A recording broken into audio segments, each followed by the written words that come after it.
మీ car కి best ceramic coating premier care Apexer car detailing studio for contact.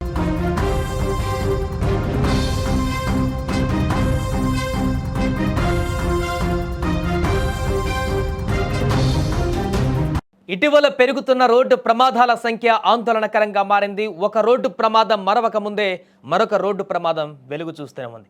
వాటిలో ఎక్కువ శాతం బస్సు ప్రమాదాలు జరగడం ప్రయాణికుల గుండెల్లో గుబులు పుట్టిస్తోంది.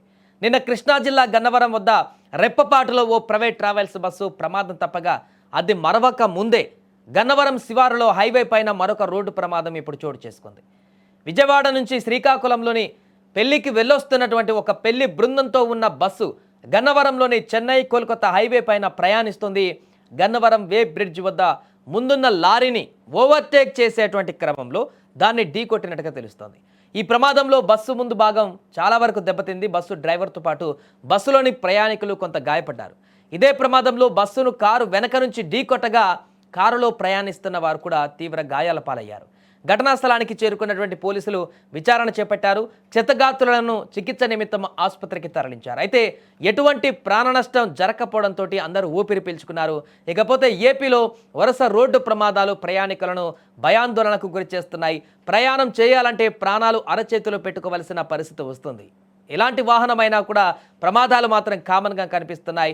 బస్సులో వెళ్ళినా, సొంత వాహనాల్లో వెళ్ళినా, ఎక్కడ వెళ్ళినా కూడా హైవేలకు ఎక్కి ప్రయాణం కొనసాగిస్తున్నామంటే ప్రాణాలు అరచేతిలో పెట్టుకొని వెళ్ళవలసిన పరిస్థితి ఈ రోజుల్లో నెలకొంది. అధిక స్పీడా లేకుంటే డ్రైవర్ నిద్రమత్త, క్షణికపాటి నిర్లక్ష్యమా, ఏదైనా కానీ ఎలాంటి కారణమైనా ఉండవచ్చు. కానీ ఆ కారణంగా అనేక మంది ప్రాణాలు బలైపోతున్నటువంటి దృశ్యాలు రోజు కనిపిస్తున్నాయి, నిత్యం కనిపిస్తున్నాయి. రోడ్డు ప్రమాదాల్లో చనిపోయినటువంటి వారి సంఖ్య రోజు రోజుకు పెరిగిపోతుంది. రెండు తెలుగు రాష్ట్రాలలో దేశవ్యాప్తంగా కూడా ఇలాంటి పరిస్థితి ఏర్పడింది.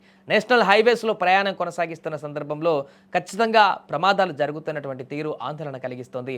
ఇప్పుడైతే తాజాగా ఈ బస్సు ప్రమాదానికి సంబంధించి ఒక్కసారికి ప్రమాదం జరిగినటువంటి తర్వాత అటువైపు వెళ్తున్నటువంటి ప్రయాణికులు అయితే తీవ్ర భయాందోళనకు గురయ్యారు. ఎందుకంటే ఇంకా మర్చిపోవట్లేదు కర్నూలు బస్సు ప్రమాదం, అదేవిధంగా చేవెళ్ల బస్సు ప్రమాదం. ఆ రెండు ఘటనలు ఇంకా అందరి కళ్ళ ముందే కనపడుతున్నాయి. కాబట్టి మరలా ఎక్కడ బస్సు ప్రమాదాలు జరిగినా కూడా ఒక్కసారిగా ఉలిక్కి పడేటువంటి పరిస్థితి ఏర్పడింది. మరలా ఏమైనా ప్రమాదం, భారీ ఎత్తున ప్రమాదం జరిగిందా, ఏమైనా అయిందా అని చెప్పేసి ఒకసారి అటెన్షన్ అయితే అక్కడ కనిపిస్తుంది ప్రతి ఒక్కరు అటువైపు వెళ్ళేటువంటి వారు. కానీ ఇక్కడ ప్రమాదం జరిగిన తర్వాత ఎవరికి ప్రాణానికి ఎలాంటి నష్టం జరగకపోవడంతో అంతా ఊపిరి పీల్చుకున్నారు.